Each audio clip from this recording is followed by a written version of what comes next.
బాహుబలి లాంటి బడ్జెట్ వచ్చేసింది. అమరావతి ఇక ఊపిరి పీల్చుకో అన్న రేంజ్ లో ఏపీకి కేంద్ర బడ్జెట్ లో అనుకూల పవనాలు వచ్చాయి. అమరావతి నిర్మాణం కోసం 15,000 కోట్ల నిధులు కేటాయించింది మోదీ సర్కార్. అవసరమైతే మరిన్ని నిధులు ఇస్తామన్నారు ఆర్థిక మంత్రి నిర్మలా సీతారామన్. అలాగే పోలవరం ప్రాజెక్టును సత్వరమే పూర్తి చేసేలా సహకారం అందిస్తామన్నారు.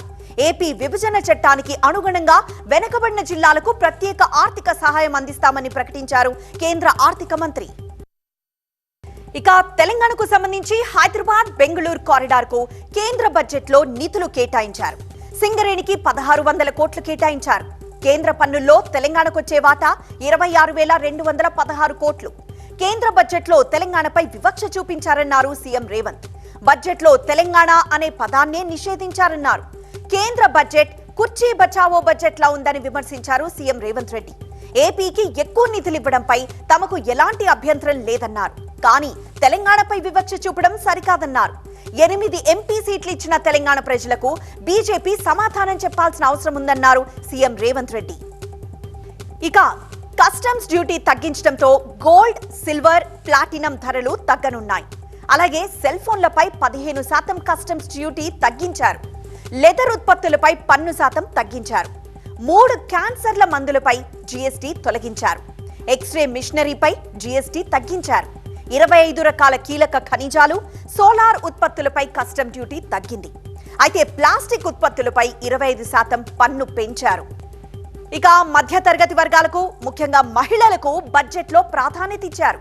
మహిళల ఆస్తుల రిజిస్ట్రేషన్ పై స్టాంప్ డ్యూటీ తగ్గించారు. స్టాంప్ డ్యూటీ పెంచుకునేలా రాష్ట్రాలకు అనుమతినిచ్చారు. ముద్రా లోన్ పరిమితిని 20 లక్షలకు పెంచారు. 100 నగరాల్లో ప్లగ్ అండ్ పే తరహా ఇండస్ట్రియల్ పార్క్ల ఏర్పాటు, కోటి ఇళ్లకు సోలార్ ప్యానెళ్ల ద్వారా ఉచిత విద్యుత్, ఎంఎస్ఎంఈలకు క్రెడిట్ గ్యారంటీ పథకాలు, త్వరలో 100 కోట్ల రూపాయల రుణాలిచ్చే కొత్త పథకం హైలైట్ గా నిలిచాయి. ఇక కేంద్ర బడ్జెట్ లో బీహార్ కు వరాల వెల్లువెత్తాయి. 26,000 కోట్లతో రోడ్ కనెక్టివిటీ ప్రాజెక్టులు సహా కొత్త మెడికల్ కాలేజీలు ఏర్పాటు, టూరిజం కేంద్రంగా నలంద అభివృద్ధి, కార్మికుల కోసం ఇళ్ల నిర్మాణానికి రాయితీలతో బడ్జెట్ లో బీహార్ పంట పండింది. భగల్పూర్ జిల్లాలో 2,400 మెగావాట్ల విద్యుత్ ప్లాంట్ ను 21,400 కోట్లతో నిర్మిస్తామన్నారు నిర్మలా సీతారామన్. ఇక మరోవైపు కేంద్ర బడ్జెట్ లో వ్యవసాయానికి ప్రాధాన్యత పెంచారు. మధ్యంతర బడ్జెట్ లో పేర్కొన్న పథకాలను కొనసాగిస్తూనే ఈసారి అదనంగా కొత్త విధానాలను ప్రకటించారు ఆర్థిక మంత్రి నిర్మలా సీతారామన్. వ్యవసాయం, అనుబంధ రంగాలకు 1.52 లక్షల కోట్లు కేటాయించారు. ఆధునిక వ్యవసాయాన్ని ప్రోత్సహించేలా మరింత ఆర్థిక చేయూతనిస్తామన్నారు. యంత్ర పరికరాల కొనుగోలు కోసం రైతులకు టర్మ్ రుణాలు అందుబాటులోకి తెస్తామన్నారు. గ్రామీణ ఆర్థికాభివృద్ధి, ఉపాధి కల్పన కోసం జాతీయ సహకార విధానాన్ని అమల్లోకి తెస్తామన్నారు.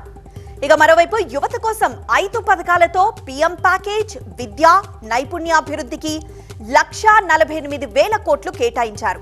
వచ్చే 5 ఏళ్లలో 4 కోట్ల మందికి ఉపాధి కల్పించడం లక్ష్యంగా బడ్జెట్ లో కేటాయింపులు చేశామన్నారు ఆర్థిక మంత్రి నిర్మలా సీతారామన్. ఇక స్టాక్ మార్కెట్ల విషయానికి వస్తే కేంద్ర బడ్జెట్ తో బిగ్ షాక్ తగిలింది స్టాక్ మార్కెట్లకి. స్టాక్ మార్కెట్లలో నష్టాల అలజడి మొదలైంది. సెన్సెక్స్ 700, నిఫ్టీ 200 పాయింట్లకు పైగా నష్టపోయింది. లాంగ్ టర్మ్ క్యాపిటల్ గెయిన్స్ పై 12.5% పన్ను విధించారు. కేంద్ర నిర్ణయంతో రియాలిటీ కంపెనీల షేర్లు నష్టాల బాట పట్టాయి.